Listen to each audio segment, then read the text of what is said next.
వచ్చేసిన ఫ్రెండ్స్. మీరందరూ ఎట్లున్నారు? నేనైతే మస్తు బాగున్నా. ఏందబ్బా ఆవార అంగార సాంగ్ పెట్టింది, కూరగాయలు చూపిస్తుంది అనుకుంటురా? నిజంగానే ఫ్రెండ్స్, నాకు ఆవార అంగార అన్నట్టే ఉంది.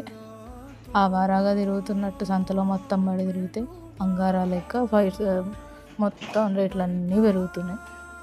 అరే, పచ్చిమిరపకాయలు 100 గ్రాములు ఇవ్వమంటే 20 రూపాయలు, 30 రూపాయలు అంటుర్రు వచ్చే గుప్పెడంత పచ్చిమిరపకాయలకి. అందుకే మా అమ్మ ఏం చేసిందంటే పచ్చిమిరపకాయలు విత్తనాలు వేసేసింది. అవి మొలకలు వచ్చినాయి. ఇంకో 10-15 రోజులు పోతే అవి కాస్త చిన్న చిన్న చిగురు వస్తుంది. ఇంకా పచ్చిమిరపకాయలు వచ్చినాయంటే బయట కొనే పని లేదు. అట్లనే ఉల్లిపాయలు కూడా నాటింది. ఉల్లిపాయలకు వచ్చేస్తుంది. ఎప్పుడైనా ఫ్రైడ్ రైస్ కావాలన్నా, ఇంట్లో పప్పు కావాలన్నా మంచిగా వేసేసుకోవచ్చు.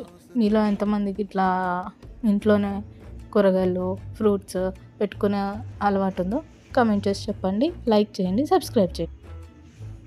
మీ అందరి లైక్స్ అండ్ కమెంట్స్ కోసం వెయిట్ చేస్తూ ఉంటా. ఇలానే నేను సపోర్ట్ చేస్తూ ఉండండి. బాయ్, మళ్ళీ కలుద్దాం.